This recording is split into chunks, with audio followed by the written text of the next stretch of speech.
Le président américain Donald Trump a stoppé les aides américaines pour l'Afrique. Il y a certains de nos frères qui disent que c'est un scandale. D'autres ont vu ça comme une chance. Mais concrètement, quelles sont les conséquences pour l'Afrique? Et surtout, comment transformer cette mauvaise nouvelle en une force pour notre continent? Les aides internationales, c'est quoi exactement? L'aide internationale des États-Unis, c'était des milliards de dollars envoyés chaque année aux pays en développement. Cette aide servait à financer des projets dans l'éducation, la santé, l'agriculture, les infrastructures et même dans la sécurité. Des ONG américaines venaient aussi sur le terrain avec de l'argent public américain pour apporter de la nourriture, des soins médicaux ou aider en cas de catastrophe naturelle. Par exemple, l'USAID soutenait des programmes pour lutter contre le paludisme, le VIH-Sida ou encore la malnutrition en Afrique. L'arrêt de ces aides a touché plusieurs pays africains. Prenons quelques exemples concrets.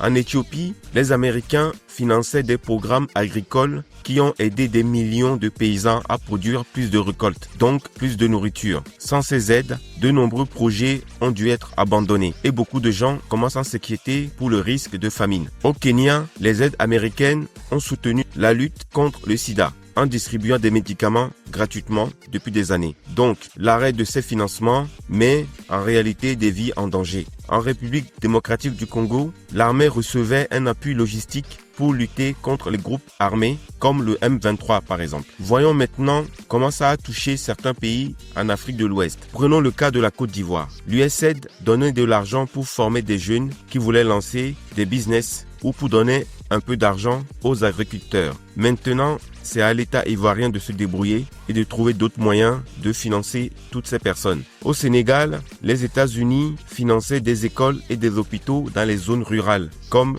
à Touba ou à Ziguinchor. La fin de ces aides pousse le gouvernement à investir davantage dans l'éducation et la santé avec ses propres moyens, ce qui est pour moi une bonne chose. Au Mali, le pays recevait une aide militaire pour combattre les groupes terroristes dans le Sahel. L'armée américaine fournissait des équipements et la formation des forces armées maliennes dans les régions comme Mopti ou avec la frontière avec le Niger. En Guinée, l'USAID organisait des campagnes de vaccination contre des maladies comme la rougeole ou le tuberculose. Maintenant, le pays doit investir ses propres ressources. Au Niger, qui est l'un des plus grands bénéficiaires de l'aide militaire américaine en Afrique, surtout pour lutter contre les groupes terroristes. Aujourd'hui, le Niger doit revoir sa coopération avec d'autres. Alors bien sûr, perdre ces aides, ce n'est pas une bonne nouvelle sur le court terme, mais est-ce que c'est vraiment une catastrophe? Pas forcément. Moi, je dis même que c'est un mal pour un bien. C'est donc une belle opportunité pour l'Afrique d'avoir une vraie indépendance. C'est donc au contraire l'occasion de prendre notre destin en main. Voici quelques exemples sur les moyens que peuvent utiliser ces pays pour s'en sortir.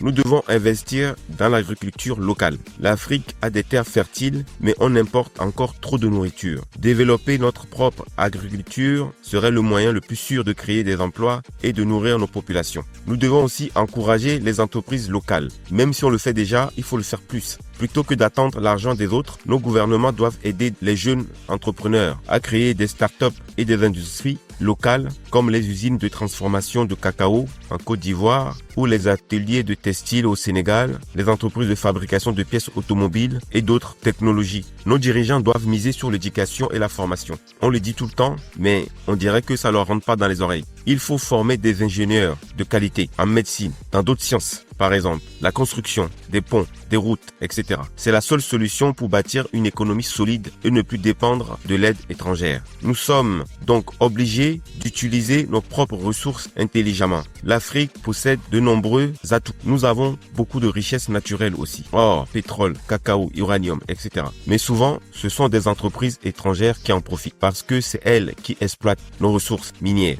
Il faut donc que les pays africains négocient mieux leurs contrats et surtout former des ingénieurs capables d'exploiter, d'extraire toutes nos ressources et donc valoriser nos ressources nous-mêmes. Il y a aussi un gros problème de coopération entre les pays africains. On parle toujours de l'OUA, de la SDKEC, etc., des zones de libre-échange, mais la réalité, c'est que tout ça, c'est du vent. Donc, nous devons renforcer la coopération entre nos pays en Afrique, au lieu de toujours compter sur l'Occident. Il faut que les pays africains travaillent ensemble pour le commerce, les sciences, mais aussi la sécurité. En résumé, on peut dire que l'arrêt des aides américaines a fait mal, mais ce n'est pas la fin du monde. C'est une alerte qui montre qu'il est temps pour l'Afrique de se lever et de construire son propre avenir. Nos pays ont du potentiel, des ressources et surtout des jeunes dynamiques, intelligents et ambitieux. Plutôt que d'attendre l'aide des autres, il est temps de créer nos propres solutions. L'Afrique peut et doit se développer par elle-même. Le vrai défi, c'est de croire, mais surtout d'agir ensemble.